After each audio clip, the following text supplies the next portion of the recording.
உரிமை களம் பார்வையாளர்கள் அனைவருக்கும் வணக்கம். இன்னைக்கான அரசியல் களத்துல எது சம்பந்தமாக விவாதிக்க போறோம் அப்படின்னா, ஒரு 2 நாட்களாக ஒரு செய்தி பயங்கரமா வைரலா போய்கிறது. அதாவது விடுதலை சிறுத்தைகள் கட்சியினுடைய திருப்போரூர் எம்எல்ஏ எஸ் பாலாஜி அவர்கள் மேல ஒரு மிகப்பெரிய ஒரு குற்றச்சாட்டு.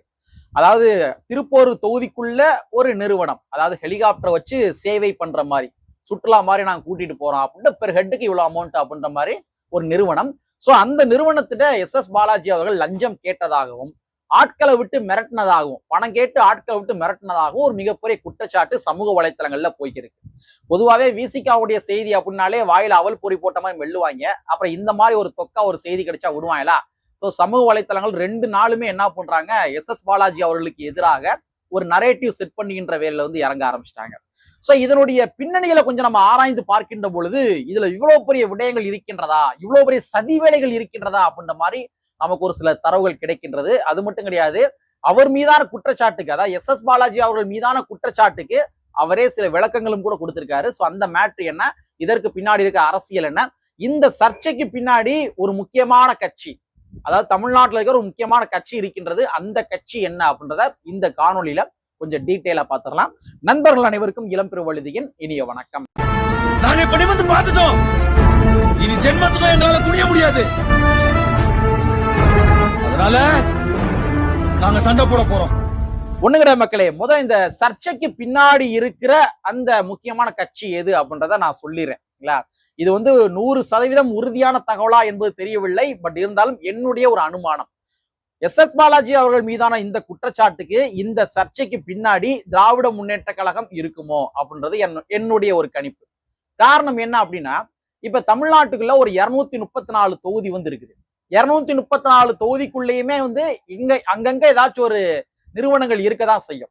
அந்தந்த நிறுவனங்களுக்கும் அந்த தொகுதியினுடைய எம்எல்ஏக்களுக்கும் ஏதாச்சும் ஒரு அண்டர்ஸ்டாண்டிங் இருக்கதான் செய்யும். அப்படியே பட்சத்துல அந்த தொகுதியினுடைய நிறுவனத்திற்கும் அந்த தொகுதியினுடைய எம்எல்ஏக்களுக்கும் ஏதாச்சும் ஒரு மிஸ் அண்டர்ஸ்டாண்டிங் ஏற்படுது அப்படின்னா, அந்த நிறுவனம் என்ன பண்ணுவாங்கன்னா, நேரடியாக போய் காவல் நிலையத்தை வந்து கம்ப்ளைண்ட் கொடுப்பாங்க. என்னை வந்து அவர் மிரட்டுறாரு, என்கிட்ட லஞ்சம் கேட்கிறாரு, என்னை வந்து செயல்பட விடாம முடக்குறாரு அப்படின்னா, அந்த நிறுவனம் என்ன பண்ணுவாங்கன்னா, நேரடியாக காவல் நிலையத்துல போய் தான் கம்ப்ளைண்ட் கொடுப்பாங்க. ஆனா எஸ் பாலாஜி அவர்கள் எங்களுடைய நிறுவனத்தை செயல்பட விடாம தடுக்கிறாரு, லஞ்சம் கேட்கிறாரு அப்படின்னு சொல்லி அந்த நிறுவனத்தினுடைய ஆள் எங்க போய் கம்ப்ளைண்ட் கொடுக்குறாங்கன்னா, நேரடியாக சபாநாயகர்கிட்ட போய் கம்ப்ளைண்ட் கொடுக்குறாங்க. சபாநாயகர்கிட்ட போய் கம்ப்ளைண்ட் கொடுக்குறாங்க. ஒரு சாதாரண சாமானிய மனிதர்கள் நேரடியாக சபாநாயகர்கிட்ட போய் கம்ப்ளைண்ட் கொடுத்து விட முடியுமா? இந்த மாதிரி எங்க தொகுதியினுடைய எஸ் பாலாஜி அவர்கள் என்கிட்ட லஞ்சம் கேட்கிறாரு, ஆட்களை விட்டு மிரட்டுறாரு, அதனால நீங்க அவரை தகுதி நீக்கம் பண்ணுங்க அப்படின்னு சொல்லி ஒரு சாதாரண சாமானியர் யாராச்சும் போய் சபாநாயகரை பார்த்து கம்ப்ளைண்ட் கொடுக்க முடியுமா? கொஞ்சம் யோசிச்சு பாருங்க. இல்ல இதுவரைக்கும் தமிழ்நாட்டினுடைய அரசியல் வரலாறுல ஏதாச்சும் ஒரு கம்பெனியை சார்ந்தவர்கள் நீங்க தகுதி நீக்கம் பண்ணுங்க அப்படின்ற மாதிரி சபாநாயகரை போய் சந்திச்சு கொடுத்துருக்காங்களா? அப்போ ஒரு இலகுவா போய் சபாநாயகரை போய் சந்திக்கிறாங்க. சபாநாயகர் சட்டமன்றத்துக்குள்ளேயே அவங்க போறாங்க அப்படின்னா எப்படி அவங்களால சாதாரணமா போக முடியும்? யாருடைய தூண்டுதல் அடிப்படையில் உள்ள போக முடியும்? உள்ள எப்படி போக முடியும்? உங்களுக்கு பிரச்சனை அப்படின்னா நேரடியா நீங்க வந்து காவல் நிலையத்தை கம்ப்ளைண்ட் கொடுத்துருக்கலாம், வழக்கு பதிவு செஞ்சிருக்கலாம். அதன் அடிப்படையில் விசாரணைகள் போகும், நீதிமன்றத்துக்கு வழக்கு போகும். அதுக்கு பின்பாக ஒரு குற்றவாளியா இல்லையான்றது அங்க உறுதிப்படுத்தப்படும். ஆனா நேரடியாக நீங்க போய் சபாநாயகரை சந்திக்கிறீங்க அப்படின்னா, சபாநாயகர் அவர்களுமே கூட உங்களை உள்ள அலோவ் பண்றாரு, உள்ள அலோவ் பண்ணி உங்களுடைய பெட்டிஷனை வாங்குறாரு, அதை செய்தி தொலைக்காட்சிகளுக்கு வந்து ஒரு கம்ப்ளைண்டா கொடுக்குறாரு, ஒரு செய்தியா கொடுக்குறாரு அப்படின்னா, அப்ப திராவிட முன்னேற்ற கழகம் வலிந்து இந்த ஒரு பிரச்சனையை வந்து, இந்த சர்ச்சையை வந்து தக்க வைக்கிறாங்களா? விசிகா மேல அவதூறு பரப்புவதற்காகவே இந்த ஒரு கோணத்துல அவங்க வந்து இந்த விஷயத்தை ஊக்குவிக்கிறாங்களான்னு தோணுது. ஏங்க நீங்களே நானும் வந்து சாதாரண உள்ள போக முடியுமா? நீங்களும் வந்து தமிழ்நாட்டினுடைய ஒரு குடிமகன் தான், நானும் தமிழ்நாட்டினுடைய குடிமகன் தான். எங்க தொகுதியினுடைய எம்எல்ஏ எனக்கு சரியா இல்ல, நான் வந்து ஒரு கடை வச்சிருக்கேன், இந்த கடையில வந்து திமுகவுடைய ஆட்களோ இல்ல அதிமுகவுடைய ஆட்களோ என்கிட்ட வந்து மிரட்டுறாங்க, லஞ்சம் கேட்கிறாங்க, நான் சபாநாயகரை பார்க்கணும் அப்படின்னா நான் என்னால போக முடியுமா, கொடுக்க முடியுமா? அப்ப ஒரு சாதாரண சாமானியர் போய் அப்பாவை சந்திக்கிறாரு, சட்டமன்றத்துக்கு உள்ள போக முடியுது, போய் எஸ் பாலாஜி மேல கம்ப்ளைண்ட் கொடுக்க முடியுது. இவர் சபாநாயகர் அவர்களுமே கூட இந்த பெட்டிஷன் வாங்குறாரு அப்படின்னா, அப்ப இது பின்னாடி நரேட்டிவ் இல்லாம வேற என்னவாக இருக்க முடியும்? சரி, இதெல்லாம் ஒரு பக்கம் இருக்கட்டும் சரிங்களா. இது வந்து என்னுடைய ஒரு டவுட் சரிங்களா. இதுல ஏதாச்சும் உங்களுக்கு மாற்று கருத்து இருந்தா நீங்க கமெண்ட் பாக்ஸ்ல கமெண்ட் வந்து பதிவு பண்ணுங்க. சரி, அந்த அம்மா கொடுத்த குற்றச்சாட்டுக்கு நீ என்ன பதில் சொல்ல வர அப்படின்ற மாதிரி சில கேள்விகள் நீங்க கேட்க கூடும். அதற்கான பதிலையும் நம்ம சொல்லிடுவோம். அதாவது சில பல தரவுகள் நோட் பண்ணி வச்சிருக்கேன், அதை நம்ம சொல்லிடுவோம். அதாவது கடந்த 2023 ஜனவரி மாதத்துல திருப்போரூர் தொகுதி இருக்கு இல்லையா, எஸ் பாலாஜி அவருடைய தொகுதி, அந்த தொகுதிக்குள்ள கோவலன் அப்படின்னு ஒரு பகுதி, அந்த பகுதியில ஒரு வானூர்தி சேவை ஆரம்பிக்க போறாங்க அப்படின்னு சொல்லி எப்ப 2023 வந்து அதற்கான தகவல் வந்து எஸ் பாலாஜி அவர்களுக்கு கிடைக்குது.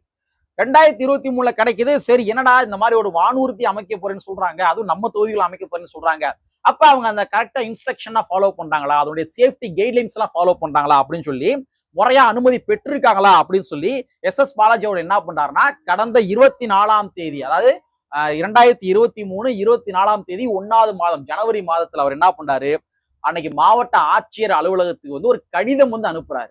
அதனுடைய அட்டாச்மெண்ட்டை சைட்ல காட்டுறேன், நீங்களே பாருங்க.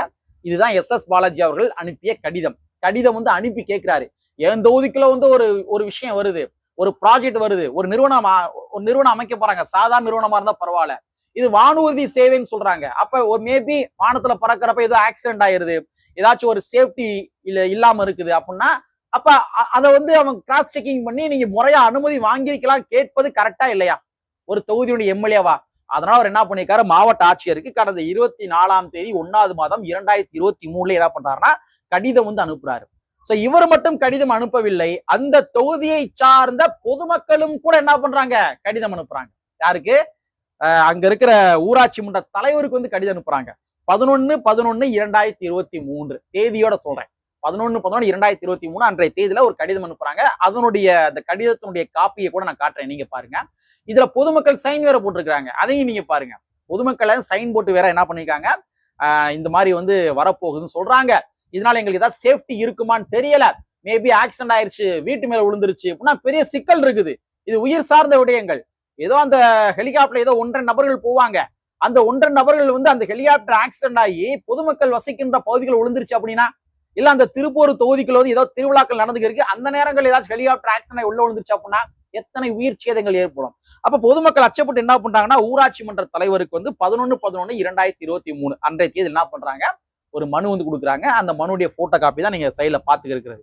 அடுத்து இந்த மாதிரி அனுப்புற உடனே என்ன பண்றாங்கன்னா, ஜனவரி 2025 வந்து இந்த சேவையை ஆரம்பிச்சிடறாங்க. இந்த மாதிரி வானூர்தி சேவையை அந்த கம்பெனி தொடங்கின உடனே ஏற்கனவே எஸ் பாலாஜி அவர்கள் அந்த மாவட்ட ஆட்சியர் அலுவலகத்துல வந்து விளக்கம் கேட்டிருந்தார் இல்லையா, சோ அந்த விளக்கத்தையும் இந்த கம்பெனி இயங்குகின்ற விதம் இருக்குல்ல, இது ரெண்டையும் கம்பாரிசன் பண்ணி பாக்குறாரு. அப்ப நிறைய பொருந்தா தன்மைகள் வந்து இருக்குது. சோ இந்த பொருந்தா தன்மைகளை சுட்டி காட்டி கடந்த 14/1/2025 அன்றைய தினத்துல மாவட்ட ஆட்சியருக்கு மறுபடியும் என்ன பண்றாருன்னா ஒரு கடிதத்தை வந்து அனுப்புறாரு. அதாவது உங்கள்கிட்ட வாங்கின தரவுகளையும் இந்த கம்பெனி இயங்குகின்ற முறையும் வச்சு பாக்குறப்ப சில முரண்பாடுகள் இருக்குது, அதனால நீங்க நடவடிக்கை எடுங்க அப்படின்னு சொல்லி கலெக்டருக்கு வந்து மனு கொடுக்குறாரு. சோ அதன் அடிப்படையில மாவட்ட ஆட்சியர் என்ன பண்றாங்கன்னா அந்த நிறுவனத்துக்கு சீல் வைக்கிறாங்க. கடந்த 2025 சீல் வச்சிடறாங்க. அப்ப இந்த கம்பெனி முறையாக இயங்கவில்லை என்று கருதி மாவட்ட ஆட்சியர் தான் என்ன பண்ணிருக்காங்க, சீல் வச்சிருக்கிறாங்க. அப்ப நீங்க எஸ் பாலாஜி எப்படி வந்து நீங்க குற்றம் சொல்லுவீங்க? உங்களுடைய பொருந்தாத்தன்மைய ஒரு தொகுதியினுடைய எம்எல்ஏ அவர் இருந்து என்ன பண்ணிருக்காருன்னா சுட்டி காட்டியிருக்காரு. அப்ப நீங்க எப்படி நீங்க எஸ் பாலாஜி அவர் மேல குற்றம் சாட்ட முடியும்? சரிங்களா? சோ இந்த மாதிரி வந்து அவங்க சீல் வச்சதுக்கு பின்பாக கடந்த 13/1/2026 இப்ப போன வாரம் 13/1/2026 அப்ப மறுபடியும் என்ன பண்றாங்கன்னா இந்த கம்பெனி வந்து தொடங்கிடுறாங்க, இந்த வானூர்தி சேவையை வந்து தொடங்கிடுறாங்க.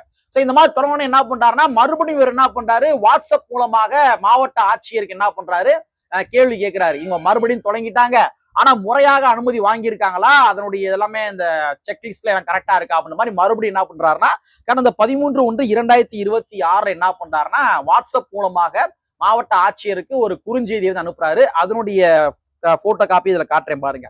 என்னங்கடா அது, ஏற்கனவே ஒரு பொருந்தா தன்மையோட இருக்குன்னு சொல்லி நம்ம கம்ப்ளைண்ட் கொடுத்தனாலதான் மாவட்ட ஆட்சியர் இந்த நிறுவனத்துக்கு வந்து சீல் வச்சாங்க, மறுபடியும் இவங்க ஓபன் பண்ணிட்டாங்க. மறுபடியும் நம்ம கேட்டோம் அப்படின்னா இல்லங்க இது வந்து எங்க கையில கிடையாது, இது வந்து டிஜிசிஏ அப்ரூவல் வாங்கியிருக்காங்க, இது வந்து அந்த டிஜிசிஏ உடைய கண்ட்ரோல்ல தான் வரும், இதை கட்டுப்படுத்துவதற்கு எனக்கு அதிகாரம் கிடையாது மாவட்ட ஆட்சியர் சொல்றாரு, என்ன பண்ணலாம் அப்படின்னு சொல்லி தன்னுடைய சொந்த தொகுதி மக்களுடைய நலனை கருத்தில் கொண்டு, ஏன்னா நான் ஆல்ரெடி சொன்ன மாதிரி அந்த ஹெலிகாப்டர் பறக்கிறப்ப கீழே விழுந்து ஆக்சிடென்ட் ஆச்சுன்னு வச்சுக்கோங்களேன், அங்க கீழே வசிக்கின்ற மக்களுடைய நிலைமை என்ன ஆகுது. சோ இந்த மாதிரி பல விடயங்களை கருத்தில் கொண்டு கடந்த 17/1/2026 அன்றைய தேதியில தலைமைச் செயலாளர் அவர்களுக்கு வந்து ஒரு மின்னஞ்சல் அனுப்புறாரு. அதே மாதிரி ஊராட்சித்துறை செயலாளருக்கு வந்து மின்னஞ்சல் அனுப்புறாரு. அதே மாதிரி சுற்றுலாத்துறை செயலாளர் மூவருக்கும் என்ன பண்றாருன்னா எஸ் பாலாஜி அவர்கள் இதற்கான விளக்கத்தை கேட்டு அவர் என்ன பண்றாரு, மின்னஞ்சல் அனுப்புறாரு. ஒருவேளை வந்து இவருடைய நோக்கம் என்பது அந்த நிறுவனத்திட பணம் வாங்குறதா இவருடைய பிரதானமான நோக்கமா இருந்திருந்தால் அவர் இவ்வளவு ஓப்பன் போரம்ல எல்லாருக்குமே மெயில் அனுப்பியிருக்க மாட்டாரு. இத்தனை பேருக்கு மெயில் அனுப்பியிருக்க மாட்டாரு. இவ்வளவு விடயங்களை ஓப்பனா வந்து பண்ணிருக்கவே மாட்டாரு அவரு. அப்ப நீங்க எந்த முகாந்திரத்தின் அடிப்படையில் அவர் மேல நீங்க குற்றச்சாட்டு வைக்கிறீங்க? ரெண்டாவது வந்து நீங்க குற்றச்சாட்டு வைக்கிறதாக இருந்தா அவர் மேல கம்ப்ளைண்ட் கொடுக்கறதா இருந்தா நீங்க காவல் நிலையத்துக்கு போயிருந்திருக்கணும், வழக்கு தொடுத்திருக்கணும். அதை விட்டுட்டு நீங்க நேரடியாக தலைமைச் செயலகத்துல போய் இந்த சட்டமன்றத்திலேயே போய் அப்பாவு அவர்களை சந்திச்சே நீங்க மனு கொடுக்குறீங்க அப்படின்னா அப்ப இதுக்கு பின்னாடி இருக்கிற சார் அது யாரு? யார் அந்த சார்? யாருடைய தூண்டுதல் அடிப்படையில இவ்வளவு தூரம் எஸ் பாலாஜி அவர்கள் மீது களங்கம் கற்பிப்பதற்காக இந்த மாதிரி நரேட்டிவ் செட் பண்ணி விடுறாங்க? இது எல்லாமே உங்களுடைய பார்வைக்கே விடுகின்றேன் என்பதனை கூறிக்கொண்டு, சோ என்னை பொறுத்த வரைக்கும் அவர் முழுக்க முழுக்க தன் தொகுதியினுடைய மக்களின் நலனை கருத்தில் கொண்டுதான் இந்த வேலையை பார்த்திருக்காரு. சாதாரணமா ஏதாச்சும் நிறுவனம் தொடங்குறாங்கன்னா பிரச்சனை கிடையாது. ஒரு சாயப்பட்டறை தொடங்குறாங்க, இல்லாட்டி வந்து ஏதாச்சும் கெமிக்கல் ஃபேக்டரி தொடங்குறாங்க, அப்ப இந்த மாதிரி வந்து ஹெலிகாப்டர் சேவை தொடங்குறாங்க. இது எல்லாமே வந்து அந்த நிறுவனத்துடைய நலன் என்பதனையும் தாண்டி, வேலை வாய்ப்புகள் என்பதனையும் தாண்டி அந்த தொகுதி மக்கள் இருக்காங்க இல்லையா, அந்த மக்களுக்கு பேரழிவு. ஒரு சாயப்பட்டறை இல்லாட்டி வந்து ஏதாச்சும் ஒரு கெமிக்கல் ஃபேக்டரிஸ், இந்த மாதிரி ஹெலிகாப்டர் சேவை, இது எல்லாமே வந்து என்னன்னா அந்த தொகுதியினுடைய மக்களையும் பாதிக்கும். அப்ப அந்த தொகுதியினுடைய எம்எல்ஏவா இதற்கு கடிவாளம் போட வேண்டியது, இல்லாட்டி கரெக்டான அப்ரூவல தான் நடக்குதா அப்படின்றத செக் பண்ண வேண்டியது அந்த தொகுதியினுடைய எம்எல்ஏடைய கடமை. அந்த கடமையின் அடிப்படையில் தான் எஸ் பாலாஜி அவர்கள் பணியாற்றி இருக்கின்றார். இதுல நீங்க குற்றச்சாட்டு செய்வது என்பது உள்ளபடியே காழ்ப்புணர்ச்சி கொண்ட ஒரு விடயமா தான் பார்க்க முடிகின்றது. மேலும் மறுபடியும் சொல்றேன், அவங்க வந்து நேரடியா போய் அப்பாவோட மனு கொடுக்குறாங்க அப்படின்னா இதுக்கு முன்னாடி ஏதோ நரேட்டிவ் செட்டிங் இருக்கு என்பதை மட்டும் நான் அழுத்தம் திருத்தமாக கூறிக்கொண்டு, கற்பி ஒன்று புரட்சி செய்யும் புரட்சியாளர் அம்பேத்கருடைய வரியை கூறிக்கொண்டு வேலை செய்கின்றேன். நன்றி, வணக்கம்.